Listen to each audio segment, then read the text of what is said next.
बच्चों, आज हम देखेंगे द्वितीय आंग्ल मराठा युद्ध, दूसरा आंग्ल मराठा युद्ध अर्थात अंग्रेजों और मराठों के बीच दूसरा युद्ध 1803 से 1805 के बीच। अब हमने देखा प्रथम मराठा युद्ध देखा आपने, उसमें आपने देखा कि सालबाई की संधि 1782 में हुई अंग्रेजों और मराठों के बीच। इस संधि का परिणाम क्या निकला? 20 वर्षों तक शांति स्थापित रही। लेकिन दोनों पक्ष जानते थे कि भारत में प्रभुसत्ता के लिए संघर्ष अवश्यंभावी है और इस समय गवर्नर जनरल बन के आया था वेलेजली। वेलेजली ने भारत आते ही तनाव बढ़ने लगा और 1803 में दोनों के मध्य युद्ध प्रारंभ हो गया। दोनों से अभिप्राय है अंग्रेजों और मराठों के बीच। अब इस युद्ध के क्या क्या कारण रहे हम देखते हैं। वेलेजली की साम्राज्यवादी नीति। हम सब जानते हैं कि वेलेजली ने जो है अंग्रेज साम्राज्य स्थापित करना चाहता था और उसने सायक संधि की नीति अपनाई। सायक संधि की नीति के अंतर्गत वो समस्त देशी रियासतों को इंग्लैंड के अधीन करना चाहता था। सबसे पहले हैदराबाद व अन्य राज्यों द्वारा सायक संधि स्वीकार कर ली गई और उसके बाद उसने टीपू के राज्य का अंत कर दिया और तत्पश्चात मराठों से युद्ध किया। दूसरा कारण जो माना जाता है, मराठों में पारस्परिक कलह।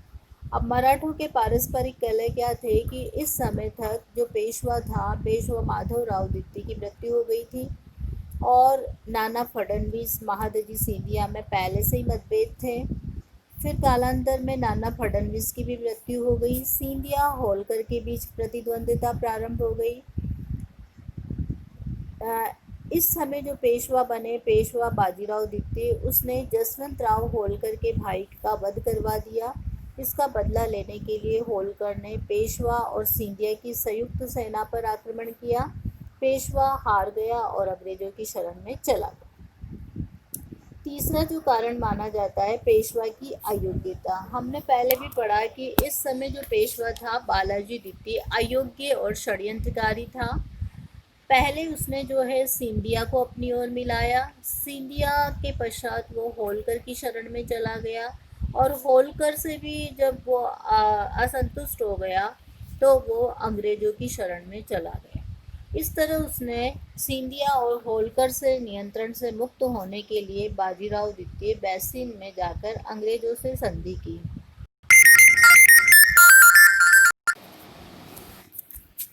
बच्चों, अब हम देखेंगे बसेन की संधि। हमने पहले भी इससे पहले पढ़ा कि बसेन की संधि क्यों हुई कि जो पेशवा है बाजीराव द्वितीय वो अयोग्य और षड्यंत्रकारी है और होलकर ने जब उसको परास्त कर दिया तब वो भाग कर कहाँ आया? अंग्रेजों के पास बसेन में आकर उसने संधि की। अब हम देखते हैं इसकी शर्तें क्या है।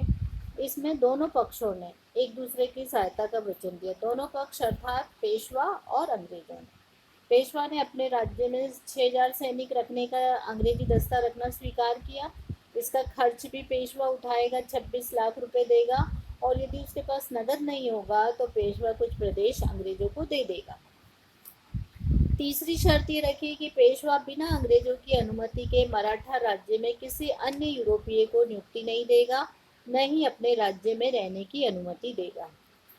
चौथी शर्त ये थी कि पेशवा सूरत पर से अपना अधिकार त्याग देगा। पांचवी शर्त थी पेशवा के जो निजाम और गायकवाड़ के साथ झगड़े हैं उन झगड़ों के पंच निपटारे का कार्य कंपनी को सौंप दिया जाएगा।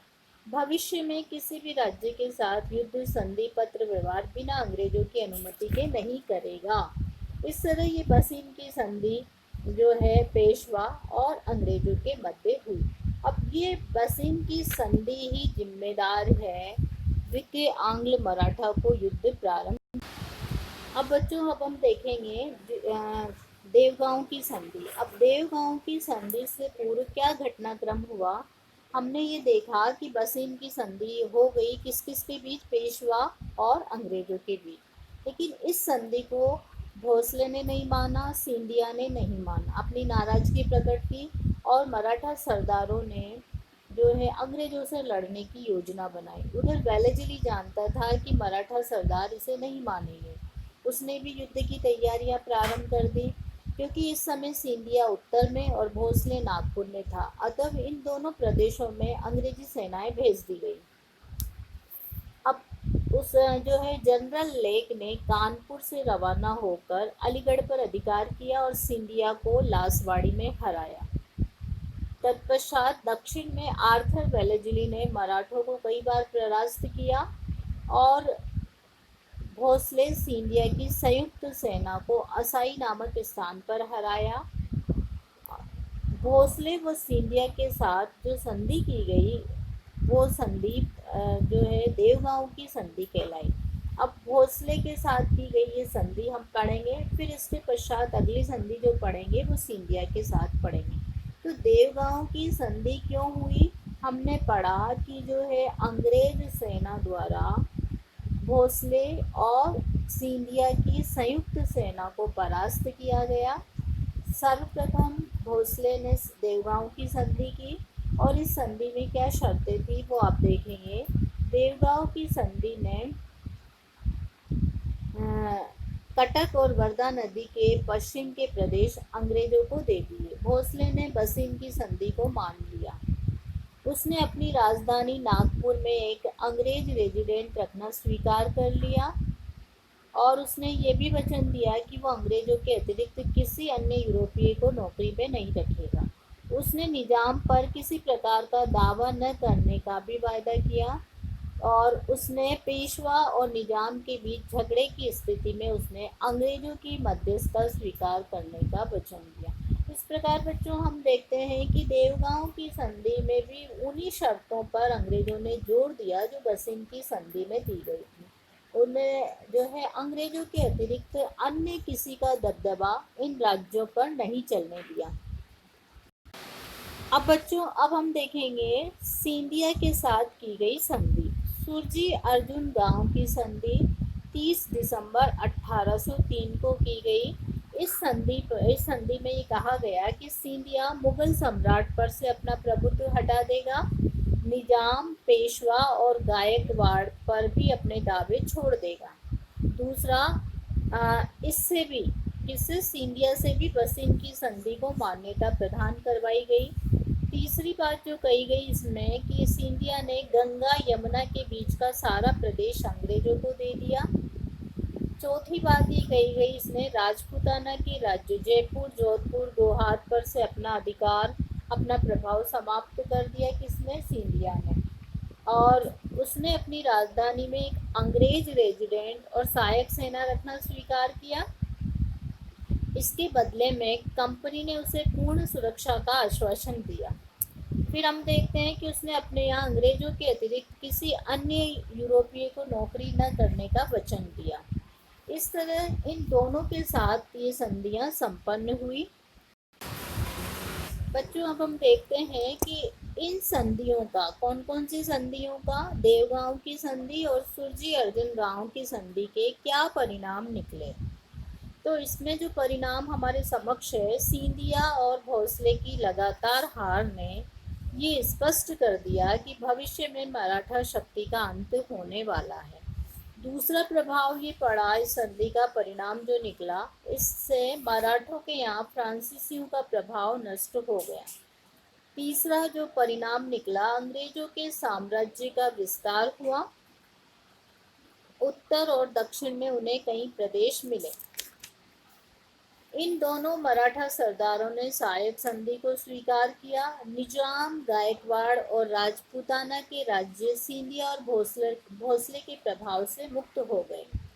मुगल सम्राट पर अंग्रेजों का नियंत्रण हो गया। इन संधियों से अंग्रेजों की प्रतिष्ठा में वृद्धि हुई और मराठों की शक्ति को आघात पहुंचा। अंग्रेज भारत की सर्वोच्च सत्ता बन गए।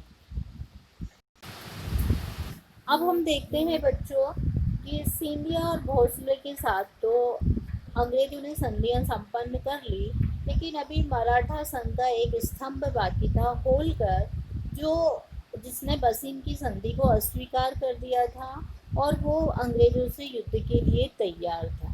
अब यहाँ पे थोड़ा सा बैकग्राउंड चेंज होगा बच्चों। जो गवर्नर जनरल है, वेलेस्ली के स्थान पर कॉर्नवालिस जो है गवर्नर जनरल बन के आया है।